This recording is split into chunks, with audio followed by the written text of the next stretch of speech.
بسم اللہ الرحمن الرحیم۔ السلام علیکم۔ سرور کائنات حضرت محمد صلی اللہ علیہ وآلہ وسلم نے فرمایا کہ قرب قیامت ایک شخص کعبہ میں داخل ہوگا جو خانہ کعبہ کو گرا دے گا اور اس کے ٹکڑے ٹکڑے کر کے سمندر میں بہا دے گا۔ صحابہ نے عرض کی، یا رسول اللہ صلی اللہ علیہ وآلہ وسلم، وہ شخص کون ہوگا؟ اس کی نسل و خاندان کیا ہوگا؟ اس کا حلیہ کیا ہوگا اور وہ کیوں خانہ کعبہ کو گرائے گا؟ حضور اکرم صلی اللہ علیہ وآلہ وسلم کا چہرہ سرخ ہو گیا اور ایسی تفصیل بتائی کہ سب ہی رونے لگے۔ پیارے دوستوں، واقعہ سے پہلے آپ کو بتاتے چلیں کہ خانہ کعبہ اللہ تعالیٰ کا گھر ہے، اور ظاہر ہے جس کا گھر ہوتا ہے وہی اس کی حفاظت بھی کرتا ہے، لیکن یہ قیامت کی نشانیوں میں سے ایک نشانی ہے کہ ایک شخص خانہ کعبہ گرائے گا۔ یہ یاد رہے کہ اس سے پہلے بھی بہت بار کعبہ کو گرانے کی کوشش کی گئی ہے، لیکن کوئی بھی اس میں کامیاب نہ ہو سکا۔ ایک دفعہ یمن کے بادشاہ ابراہیم نے خانہ کعبہ کو گرانے کی کوشش کی تھی، تو اس کا کیا حشر ہوا تھا یہ سبھی جانتے ہیں۔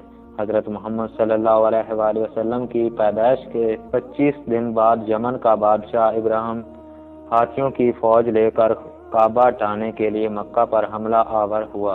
اس کا سبب یہ تھا کہ ابراہیم نے یمن کے دارالسلطنہ صنعاء میں ایک بہت ہی شاندار اور عالیشان گرجا گھر بنایا اور یہ کوشش کی کہ عرب کے لوگ بجائے خانہ کعبہ یمن آ کر اس گرجا گھر کا حج کیا کریں۔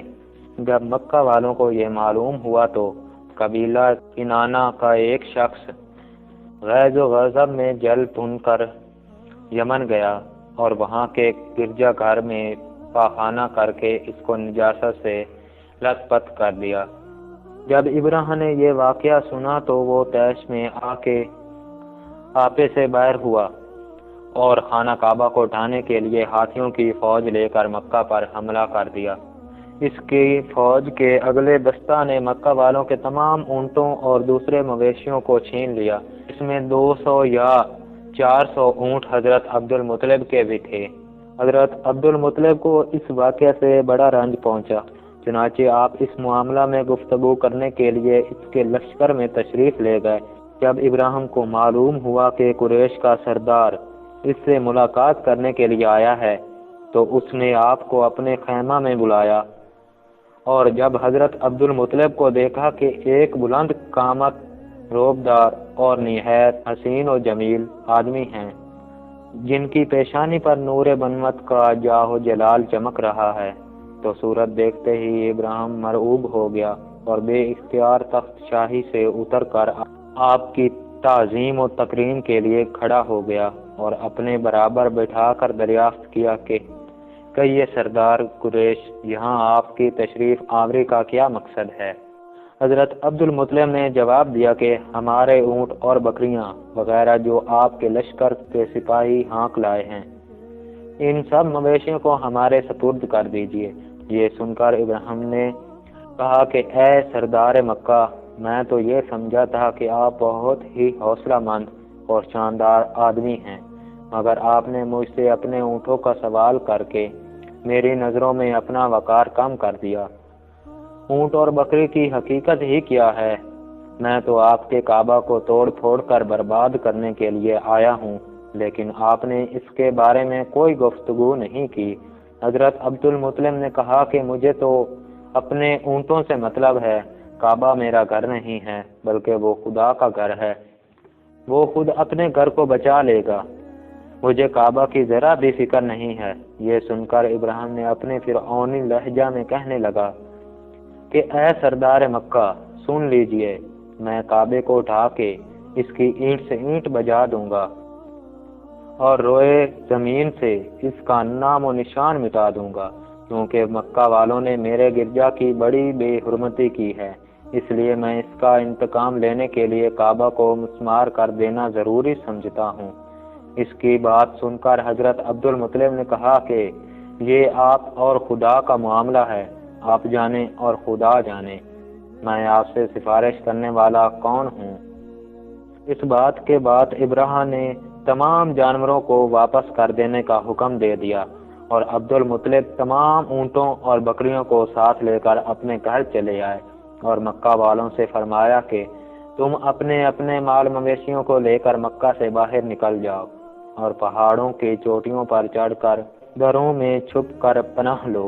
مکہ والوں سے یہ کہہ کر بھی خود اپنے خاندان کے چند آدمیوں کو ساتھ لے کر خانہ کعبہ میں گئے اور دروازہ کا حلقہ پکڑ کر انتہائی بے قراری اور گریہ وزاری کے ساتھ دربار الہی میں اس طرح دعا مانگنے لگے کہ اے اللہ،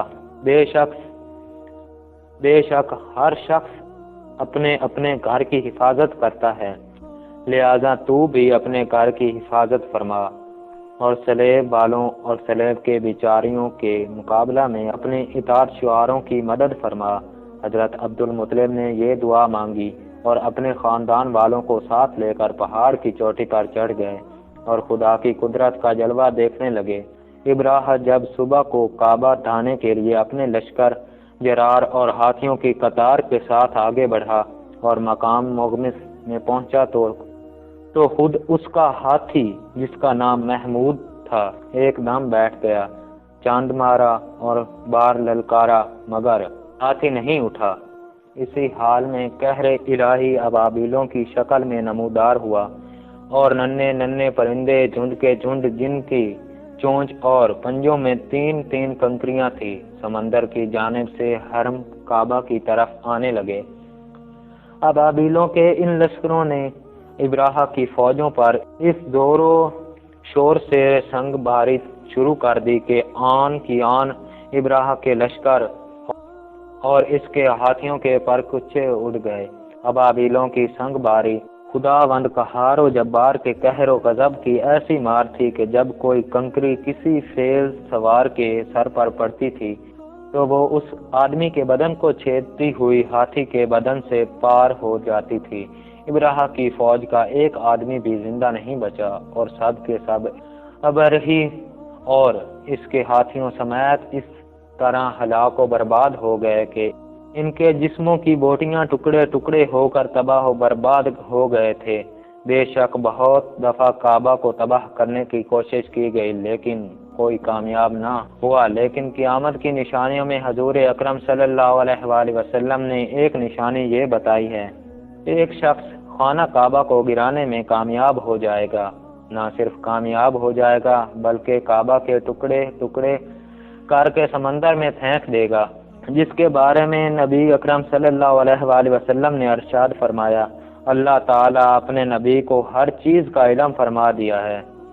جو بات نبی اکرم صلی اللہ علیہ وآلہ وسلم نے فرما دی ہے وہ کام ہو کر ہی رہنا ہے۔ آپ صلی اللہ علیہ وآلہ وسلم جو بھی بات کرتے تھے وہ اپنی مرضی کے مطابق نہیں بلکہ اللہ تعالیٰ کے حکم سے ہی کرتے تھے۔ نبی اکرم صلی اللہ علیہ وآلہ وسلم کا علم اللہ تعالیٰ کے علم کے مطابق سمندر کے پانی کے قطرے قطرے کے برابر بھی نہیں۔ اس طرح نبی اکرم صلی اللہ علیہ وآلہ وسلم کا علم اور عام انسان کے علم میں بہت ہی بڑا فرق ہے۔ اللہ تعالیٰ کے نبی کو ان باتوں کے بارے میں بھی علم ہوتا ہے جن کے بارے میں ہم کو گمان تک نہیں ہوتا۔ ہم نبی اکرم صلی اللہ علیہ وآلہ وسلم کے علم کا اندازہ نہیں لگا سکتے۔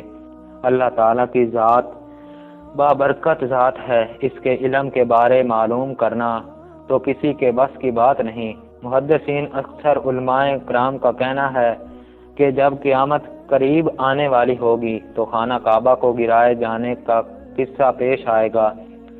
جن لوگوں کو اس کے بارے میں علم ہے ان کو اس کے بارے میں حدیث مبارکہ کی روشنی بتاتے ہیں۔ خانہ کعبہ کی نشانیوں میں سے ایک عظیم الشان نشانی ہے، جب تک خانہ کعبہ قائم ہے اس وقت تک دنیا بھی قائم و دائم رہے گی۔ جب خانہ کعبہ کو گرایا جائے گا تب قیامت رونما ہوگی۔ جب قیامت قریب آئے گی ایک بدبخت حبشی خانہ کعبہ کو گرا دے گا، پھر قیامت آ جائے گی۔ اس کمینے حبشی کے بارے آقا دو جہاں نے ارشاد فرمایا کہ اس حبشی کی شکل و صورت ایسی ہوگی، ایک چھوٹے چھوٹے پنڈلیوں والے حبشی خانہ کعبہ کو گرا دے گا۔ جبکہ بخاری شریف میں لکھا ہے کہ حضرت محمد صلی اللہ علیہ وآلہ وسلم نے ارشاد فرمایا کہ گویا میں اس حبشی کو دیکھ رہا ہوں کہ بھلا اور چوڑی ٹانگوں والا ہے، کعبہ کے پتھر اور اینٹوں کو اکھاڑ اکھاڑ کر پھینک رہا ہے۔